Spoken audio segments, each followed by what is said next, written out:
छोड़ दो मुझे, चली जाओ यहाँ से, गलती हो गई मुझसे, प्लीज जाने दो मुझे। हर सुबह की तरह वो आज भी खौफ भरी आवाज में चिल्लाते हुए अचानक से डरकर नींद से जाग उठा। उसके चिल्लाने की आवाज सुनकर बाहर किचन में काम कर रही उसकी माँ घबरा उठी और दौड़ती हुई उसके पास आई। रवि, रवि बेटा, क्या हुआ तुझे? तू ठीक तो है ना?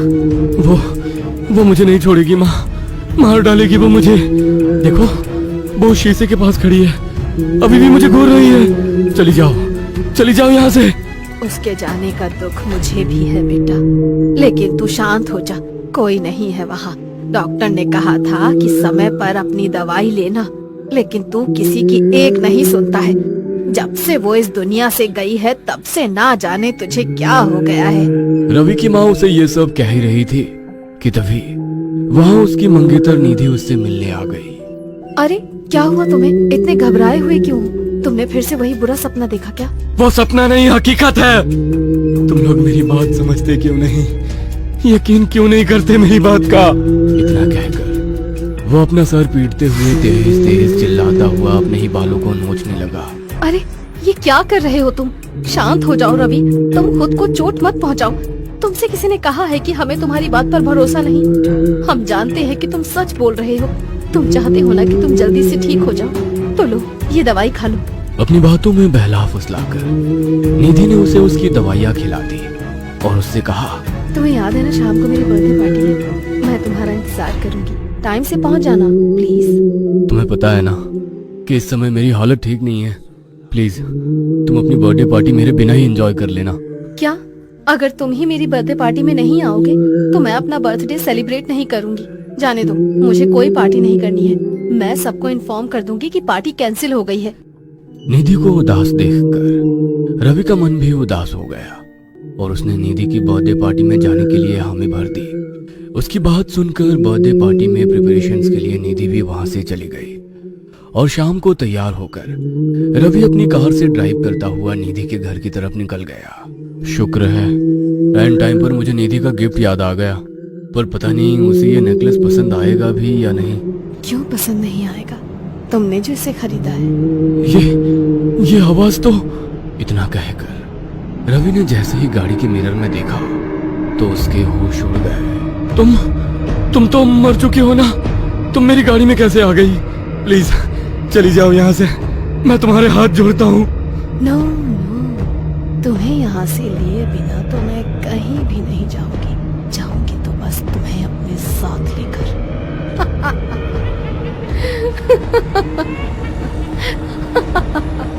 इतना कहकर वह लड़की बड़े ही भयानक तरह से हंसने लगी। रवि लगातार गाड़ी के मिरर से उस लड़की की ओर देख रहा था।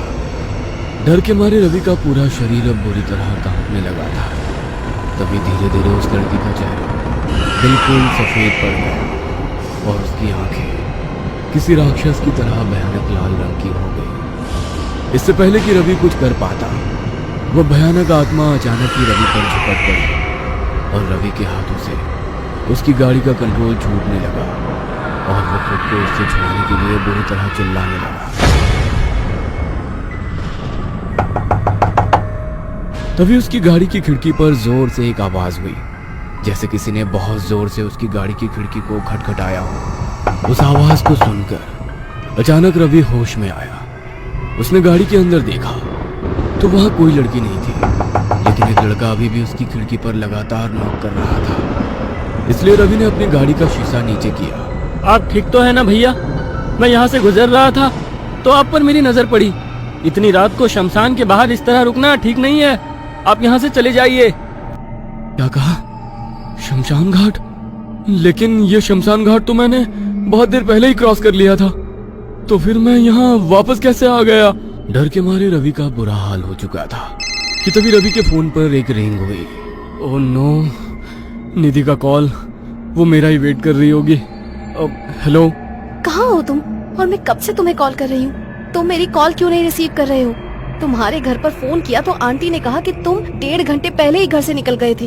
तुम्हारे घर से मेरे घर का रास्ता मुश्किल से आधे घंटे का है। आखिर तुम हो कहाँ? निधि की बात सुनकर रवि को उसकी बात पर यकीन ही नहीं हुआ कि उसे घर से निकले इतना वक्त हो चुका है। इसलिए उसने फोन में टाइम देखा तो रात के 11 बज चुके थे। ये मेरे साथ क्या हो रहा है? मैं तो घर से 9 बजे ही निकल गया था। वही तो मैं पूछ रही हूँ। खैर छोड़ो, तुम जल्दी से मेरे घर आ जाओ। हाँ हाँ, तुम चिंता मत करो, मैं बस 15 मिनट में तुम्हारे घर पहुंच जाऊंगा। रवि पहले ही बहुत डर चुका था, इसलिए वो वहां से निकलने के लिए हाई स्पीड में गाड़ी को ड्राइव करने लगा और किसी तरह निधि के घर पहुंचा। तुम इस तरह से हाफ क्यों रहे हो? हे भगवान, तुम तो बुरी तरह पसीने से भीग रहे हो। तुम ठीक तो हो ना? कुछ हुआ तो नहीं है ना? अरे नहीं नहीं, मैं ठीक हूँ। चलो तुम्हारा केक काटते हैं। वैसे भी तुम्हारे सभी फ्रेंड्स मेरा वेट करके बोर हो गए होंगे। रवि और निधि बर्थडे सेलिब्रेट करने हॉल में गए और वहां निधि ने अपने बर्थडे का केक काट लिया और रवि ने निधि के गले में उस नेकलेस को पहना दिया कि तभी अचानक निधि को कुछ अजीब सा महसूस हुआ और उसने ध्यान से रवि के चेहरे की तरफ देखा तो उसका चेहरा निधि को एक भयानक लाश की तरह दिखने लगा। वह रवि को देखकर बेहद बुरी तरह से डर गई और किसी से बिना कुछ कहे उस नेकलेस को अपने गले से फेंककर अचानक वहां से भाग गई। हे, ये निधि को क्या हुआ? लगता है निधि को रवि का गिफ्ट पसंद नहीं आया। कम ऑन यार मानव, हर जगह ये मजाक अच्छा नहीं लगता। जरूर निधि को कुछ हुआ है। तुम चिंता मत करो, मैं देख कर आता हूँ। रवि निधि से बात करने उसके रूम की तरफ गया, लेकिन निधि ने रूम को अंदर से लॉक कर लिया था। रवि बाहर बाहर दरवाजे को खटखटाकर निधि को दरवाजा खोलने के लिए कह रहा था, लेकिन ना जाने निधि क्यों दरवाजा खोल ही नहीं रही थी। कम से कम बताओ तो सही, आखिर तुम्हें क्या हुआ है? अगर तुम्हें कोई प्रॉब्लम है तो मुझसे शेयर करो ना, प्लीज गेट खोलो। इतनी आवाजें लगाने के बाद भी निधि ने रवि की किसी भी बात का जवाब नहीं दिया, इसलिए रवि को अब उसकी चिंता होने लगी। मुझे नीचे जाकर रूम की चाबी लेकर आनी ही होगी, पता नहीं इसे अचानक से क्या हो गया। रूम की चाबी लेने रवि जैसे ही नीचे हॉल में गया तो हॉल का मंजर देखकर उसे अपनी आंखों पर यकीन नहीं हुआ।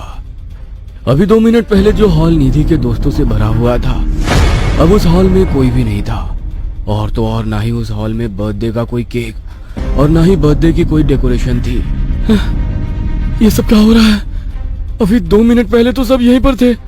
मानव, तानिया, कहाँ हो तुम सब? उनमें से तो कोई भी यहाँ नहीं है। वो लोग तो यहाँ आए ही नहीं। निधि, तुम आ गई। प्लीज मुझे उससे बचा लो, तुम तो सब जानती हो वो मुझे नहीं छोड़ेगी। ये सब कुछ वही कर रही है, मैं जानता हूँ। रवि के इतना कहते ही निधि बड़ी ही डरावनी हंसी के साथ हंसने लगी और वो खुद ही अपने शरीर को मोड़कर अपनी हड्डियों को तोड़ने लगी और देखते ही देखते उसका चेहरा सफेद होकर उसी भयानक लड़की के चेहरे में बदल गया। तुम यहाँ? नहीं, ये सच नहीं हो सकता। तुम तो मर चुकी हो। निधि, मेरी निधि कहाँ है?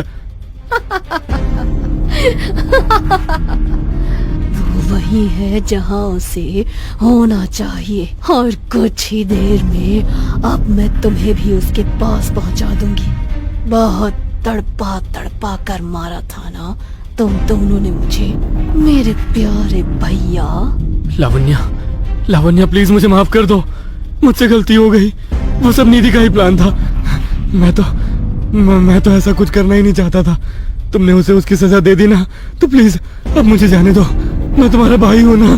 भाई नहीं, राक्षस हो तुम। सच कहती थी माँ कि एक सौतेला रिश्ता कभी तुम्हारा सगा नहीं हो सकता। मेरी माँ के गुजरने के बाद मेरे पापा ने तुम्हारी माँ से शादी की।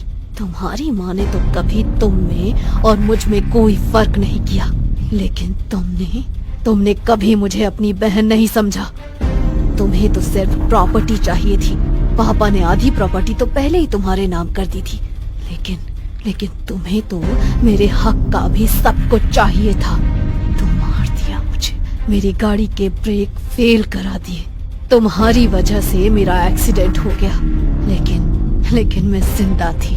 मैंने अपना भाई समझकर फिर भी तुम्हारे पास कॉल करके तुम्हें वहां बुलाया, तो तुमने और तुम्हारी निधि ने मुझ जिंदा को गाड़ी समेत पहाड़ी से नीचे फेंक दिया और इस मर्डर को एक एक्सीडेंट का नाम दे दिया।